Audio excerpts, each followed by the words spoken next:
Hello friends, आज हम बात करेंगे कौन कौन से फूड प्रोडक्ट्स हैं जो ब्लड को थिक करते हैं। कौन कौन सी चीज़ से ब्लड की क्लॉटिंग टेंडेंसी बढ़ जाती है, जिससे हार्ट अटैक या स्ट्रोक या इस तरह की प्रॉब्लम्स होने का चांस बढ़ जाएगा। हमने ऑलरेडी नेचुरल ब्लड थिनर्स पर फूड प्रोडक्ट पर बात करी थी, कौन कौन से फूड प्रोडक्ट्स ब्लड को थिन करते हैं। आज हम बात करेंगे कौन कौन से फूड प्रोडक्ट ब्लड को थिक करते हैं या गाढ़ा करते हैं, उस बारे में बात करेंगे। ये टॉपिक काफ़ी इंपॉर्टेंट और यूजफुल होगा, इसलिए टॉपिक पर जाने से पहले सारे व्यूअर्स को हम रिक्वेस्ट करेंगे जो लोग हमारे चैनल पे नए हैं वो चैनल को सब्सक्राइब करें। ऐसा करने से चैनल को कंटिन्यू करने के लिए हमें मोटिवेशन और इंस्पिरेशन मिलती है। आज का टॉपिक है नेचुरल ब्लड थिकनिंग एजेंट्स या फूड जो ब्लड की थिकन होने की या गाढ़ा होने की टेंडेंसी या क्लॉट करने की टेंडेंसी को बढ़ाते हैं। सबसे पहला फूड प्रोडक्ट है हाई फैट कंटेनिंग मीट्स। जो भी मीट है जिसमें अगर फैट कंटेंट बहुत ज़्यादा है, जैसे बीफ है, बेकन है, सॉसेज है, ये सारी चीज़ों में ब्लड को क्लॉट करने की टेंडेंसी ज़्यादा होती है। ये सारी चीज़ों में फैट कंटेंट ज़्यादा होता है जो कि हेल्दी नहीं है। इसके कंपैरिजन में आप लीन मीट लेते हैं, जैसे फिश लेते हैं, स्किनलेस पोल्ट्री या चिकन या टर्की, इस तरह की चीज़ें लेते हैं तो वो थोड़ा ज़्यादा हेल्दी है। कंपेरेटिवली ब्लड की क्लॉटिंग की टेंडेंसी कम होगी उससे। उसी तरह कोई भी फ्राइड फूड है, जैसे कि फ्रेंच फ्राइड है, चिकन है, या कोई भी चीज़ में आप ज़्यादा अमाउंट ऑफ तेल डालते हो, खासकर अगर ट्रांस फैट वाले तेल ज़्यादा यूज़ करते हो तो वो ज़्यादा बॉडी के इन्फ्लेमेशन को बढ़ाता है, ज़्यादा क्लॉटिंग टेंडेंसी को बढ़ाता है। इसके कंपैरिजन में आप बेक किए हुए फूड प्रोडक्ट्स, ग्रिल या स्टीम के फूड प्रोडक्ट्स या एयर फ्राई करके फूड प्रोडक्ट्स को ज़्यादा प्रेफर कर सकते हैं, क्योंकि ये ज़्यादा तेल जो है वो क्लॉटिंग टेंडेंसी को बढ़ाता है।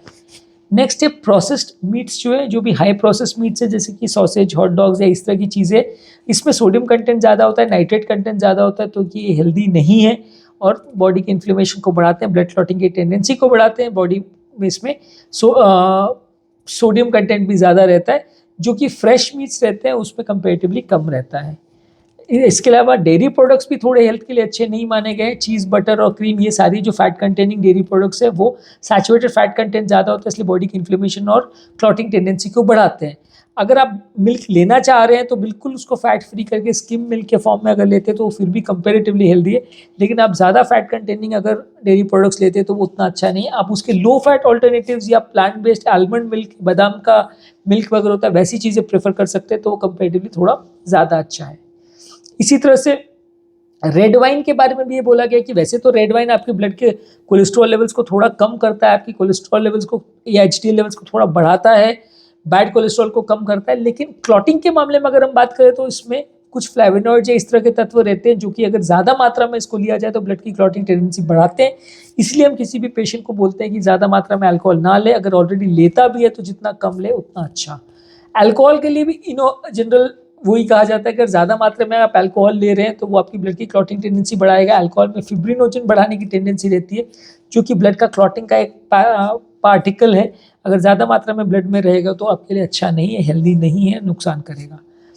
इसी तरह जो सोया प्रोडक्ट्स हैं वो भी वैसे तो प्रोटीन कंटेंट के हिसाब से बहुत अच्छा माना जाता है। टोफू को, सोया मिल्क है, ये अच्छे प्रोडक्ट्स माने जाते हैं, लेकिन ज़्यादा मात्रा में अगर इनको हम लेते हैं तो इसमें फाइटोएस्ट्रोजेंस होते हैं जो कि ब्लड की क्लॉटिंग टेंडेंसी को बढ़ाते हैं, तो इसको ज़्यादा मात्रा में नहीं लेना चाहिए, उतना अच्छा नहीं है। हेल्दी प्रोटीन ज़रूर है लेकिन कुछ हद तक क्लॉटिंग टेंडेंसी बढ़ाता है, तो इसको थोड़ा सा देख के लेना है। नेक्स्ट है कोई भी अगर ड्रिंक है जिसमें कैफीन है, जैसे कि चाय है, कॉफ़ी है, सॉफ्ट ड्रिंक्स है, एनर्जी कंटेनिंग ड्रिंक्स है, जो बेवरेजेस ये बिग बुल या कैफिनेटेड बेवरेजेस आते हैं उसमें कैफीन कंटेंट ज़्यादा रहता है, ये ब्लड की क्लॉटिंग टेंडेंसी को बढ़ाता है, तो ज़्यादा मात्रा में इनको आप लेते हैं। अगर काम करने वाले लोग दिन भर में ज़्यादा चाय, कॉफ़ी या एनर्जी ड्रिंक्स ले लेते हैं तो उनके लिए हेल्दी नहीं है, हार्ट अटैक का चांस बढ़ जाता है। इसी तरह से शुगर का भी है। शुगर अगर आप ज़्यादा मात्रा में लेते हैं, कितना भी अगर शुगर कंटेनिंग कोई भी ड्रिंक है, कोई जूसेस है या कोई बेवरेजेस है या कोई खाद्य पदार्थ है, इसमें अगर शुगर आप ज़्यादा मात्रा में ले रहे हैं तो वो हेल्दी नहीं है, आपकी ब्लड की क्लॉटिंग टेंडेंसी और बॉडी के इन्फ्लेमेशन को बढ़ाएगा, जिससे आपके ओवरऑल प्रॉब्लम्स होने का चांस बढ़ जाएगा। और कोई अगर फ्रूट जूसेस वगैरह में भी अगर आर्टिफिशियली अगर शुगर को डाला गया है तो वो भी हेल्दी नहीं है, उल्टा हार्ट की क्लॉटिंग टेंडेंसी या हार्ट अटैक का चांस बढ़ जाएगा। इसी तरह सॉल्ट का भी है। अगर ज़्यादा मात्रा में आप सॉल्ट कंटेनिंग फूड प्रोडक्ट्स लेते हैं या जिसमें नमक या सोडियम का कंटेंट ज़्यादा होता है तो वो हेल्दी नहीं है, ब्लड की क्लॉटिंग टेंडेंसी को बढ़ाते हैं। इसके कंपैरिजन में ताज़ा फल, सब्जी और होल ग्रेन्स वगैरह को आप ज़्यादा लेते हैं तो वो ज़्यादा हेल्दी है, क्लॉटिंग की टेंडेंसी को उतना नहीं बढ़ाएगा, लॉन्ग टर्म प्रॉब्लम्स कम होंगे।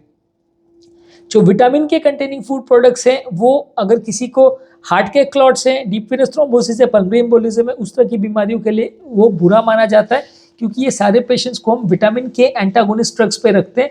विटामिन के बॉडी का क्लॉटिंग फैक्टर विटामिन है जो कि ब्लड की क्लॉटिंग टेंडेंसी को बढ़ाता है। फैक्टर्स 2, 7, 9, 10 को एक्टिवेट करता है जिससे कि लोगों को क्लॉट्स बनते हैं। पर ये क्लॉटिंग सिस्टम हार्ट अटैक वाला क्लॉटिंग सिस्टम नहीं है, स्ट्रोक वाला क्लॉटिंग सिस्टम नहीं है। हार्ट अटैक और स्ट्रोक में जो क्लॉटिंग होता है वो प्लेटलेट प्लग की वजह से होता है। हालांकि स्ट्रोक में दोनों सिस्टम एक्टिवेट हो सकते हैं। हार्ट से अगर कोई क्लॉट या कोई शरीर से क्लॉट अगर ब्रेन में गया हो तो वो विटामिन के वाले चीज़ों से भी इफेक्ट हो सकता है। लेकिन एटलीस्ट हार्ट अटैक वाले पेशेंट में या मेजॉरिटी ऑफ स्ट्रोक वाले पेशेंट्स में भी जो नुकसान करने वाली चीज़ें वो प्लेटलेट है। और वो चीज़ों में विटामिन के कंटेनिंग फूड प्रोडक्ट्स का, जैसे कि पालक है, फूल गोभी है, ब्रोकोली है, पत्ता गोभी है, केल है, ये सारी चीज़ें से उतना फ़र्क नहीं पड़ता, उल्टा फ़ायदा करती है वैसे लोगों में। लेकिन आज जिन लोगों को भी विटामिन के एंटागोनिस्ट चल रहे हैं, वारफरिन एसिट्रोम ऐसी गोलियाँ चल रही है और उनको एम्बोलिज्म या डीप वेनस थ्रोम्बोसिस जैसी बीमारी है, तो उनको ये फूड प्रोडक्ट्स ज़्यादा मात्रा में नहीं लेने चाहिए, नुकसान करेगा। कुछ हर्ब्स और सप्लीमेंट्स है जो ब्लड की क्लॉटिंग टेंडेंसी को बढ़ा सकते हैं, जैसे कि गिंको बाइलोबा है, गार्लिक है, जिंजर है। अगर इस तरह के फूड प्रोडक्ट्स को भी आप बहुत ज़्यादा मात्रा में लेते हैं तो बहुत अच्छा नहीं है। ये सारे फूड प्रोडक्ट्स के ओवरऑल अलग अलग तरह से इनका इफेक्ट हो सकता है। कभी भी ब्लड की क्लॉटिंग टेंडेंसी को कम कर सकते हैं, कभी बढ़ा सकते हैं। तो ये फूड प्रोडक्ट्स बहुत ब्लीडिंग की पॉइंट ऑफ व्यू से देखा जाए तो बहुत अच्छे नहीं है। ये सारे फूड प्रोडक्ट्स कभी उसके कुछ तत्व या पदार्थ होते हैं जो ब्लड को ज़्यादा थिन करते हैं, कुछ ऐसे हैं जो थिक करते हैं। तो बहुत हेल्दी फूड प्रोडक्ट्स नहीं है उन लोगों के लिए जो बहुत ज़्यादा मात्रा में इन चीज़ों को लेते हैं या जो ऑलरेडी ब्लड थिनर्स पे हैं, उन लोग के लिए हेल्दी नहीं है। इसके अलावा कोई भी हाई ग्लाइसेमिक कंटेनिंग इंडेक्स वाले फूड है जिसमें खाने के बाद तुरंत शुगर लेवल्स बढ़ जाते हैं, जैसे कि वाइट ब्रेड है, राइस है, पास्ता है, इस तरह की चीज़ें जो खाने से तुरंत शुगर लेवल शूटअप हो जाता है, जिनको हाई ग्लाइसेमिक इंडेक्स के फूड बोलते हैं। ये डायबिटिक पेशेंट्स के लिए अच्छे नहीं है और उन लोगों के लिए जिनको हार्ट अटैक वगैरह का प्रॉब्लम है उनके लिए भी अच्छे नहीं, क्योंकि इनसे हार्ट अटैक का चांस बढ़ सकता है, इन्फ्लेमेशन और क्लॉटिंग चांसेस बढ़ सकते हैं। नेक्स्ट है कोई भी कोलेस्ट्रॉल कंटेनिंग चीज़ें, जैसे कि एग योक है, एनिमल मीट है और शेलफिश है। ये सारी चीज़ों में क्लॉटिंग टेंडेंसी को बढ़ाते हैं, क्योंकि सब में सैचुरेटेड फैट्स थोड़ा सा ज़्यादा रहते हैं। Omega 3 fatty acid containing fish उतना डेंजरस नहीं है, क्योंकि ओमेगा 3 फैटी एसिड वाली फिश में पॉलीअनसैचुरेटेड फैटी एसिड्स होता है, तो वो क्लॉटिंग टेंडेंसी को इतना नहीं बढ़ाता। लेकिन बाकी तरह के एनिमल मीट्स अगर आप ले रहे हो या सैचुरेटेड फैट्स वाली पदार्थ ले रहे हो, एग योक ले रहे हो, अंडे का पीला पोर्शन ले रहे हो, तो वो हेल्थ के लिए उतना अच्छा नहीं है। सैचुरेटेड फैट कंटेंट जो है वो क्लॉटिंग टेंडेंसी को बढ़ाता है, हार्ट अटैक वाले पेशेंट्स के लिए अच्छा नहीं है। कुछ खाद्य पदार्थ जिसमें ऑक्जेलेट कंटेंट ज़्यादा होता है, जैसे कि पालक है, बीट है और बादाम है, इसमें ऑक्जेलेट कंटेंट ज़्यादा होता है, ये भी ब्लड की क्लॉटिंग टेंडेंसी को बढ़ाता है। ये उन लोगों के लिए उतना अच्छा नहीं है जो आपके विटामिन के कंटेनिंग फूड प्रोडक्ट्स ले रहे हैं, क्लॉट्स वगैरह का या डीप वेनस थ्रोम्बोसिस वाले पेशेंट्स का जो प्रॉब्लम है उनके लिए ज़्यादा बुरा है, क्योंकि ये थोड़ा सा इसमें ऑक्जेलेट कंटेंट ज़्यादा होता है, तो ये उनकी क्लॉटिंग टेंडेंसी को ज़्यादा बढ़ाता है। ऑक्जेलेट कंटेंट जो है वो आपके कैल्शियम को बाइंड कर जाता है, बॉडी में जो भी कैल्शियम है या ब्लड में जो भी कैल्शियम है उससे मिल जाता है, कंपाउंड बना लेता है, जिसकी वजह से क्लम्प्स बनते हैं, जिसकी वजह से ब्लड में क्लॉटिंग टेंडेंसी थोड़ी बढ़ जाती है। इसके अलावा लिकोराइस जो कि एक रूट है, ये मेडिसिन में भी काफ़ी चीज़ों में यूज़ करते हैं, कई बार इसको कैंडी या कुछ स्वीट्स बनाने के लिए भी यूज़ करते हैं। इसमें ग्लाइसेराइजिन करके एक प्रोडक्ट रहता है जो कि ब्लड की क्लॉटिंग टेंडेंसी को कुछ हद तक बढ़ा सकता है। तो ये लिकोराइस करके जो रूट होता है ये भी उतना हेल्दी नहीं है। बहुत हाई डोज में विटामिन ई वाले फूड प्रोडक्ट्स को अगर आप ले रहे हैं, विटामिन ई वैसे तो हेल्थ के लिए अच्छा माना जाता है, लेकिन अगर ज़्यादा मात्रा में आप विटामिन के सप्लीमेंट्स को ले रहे हैं तो वो ब्लड की क्लॉटिंग टेंडेंसी को बढ़ा सकता है।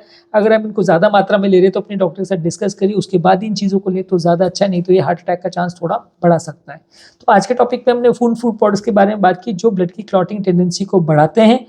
यदि इस टॉपिक को संबंधित आपकी कोई कमेंट्स, क्वेरी, सजेशन है, कोई अदर टॉपिक्स पर आप चाहते हैं वीडियोस बनाए, कोई पेशेंट रिलेटेड क्वेरीज है, तो नीचे कमेंट सेक्शन में उनके बारे में बताइए, हम उन्हें कवर करने का प्रयास करेंगे। जो लोग हमारे चैनल पर नए हैं उन्हें रिक्वेस्ट करूँगा कि चैनल को सब्सक्राइब करें। ऐसा करने से चैनल को कंटिन्यू करने के लिए हमें इंस्पिरेशन और मोटिवेशन मिलती है। जब भी हम कोई नया कंटेंट अपलोड करते हैं या यूट्यूब लाइव सेशन करते हैं तो नोटिफिकेशन आपको मिल जाता है।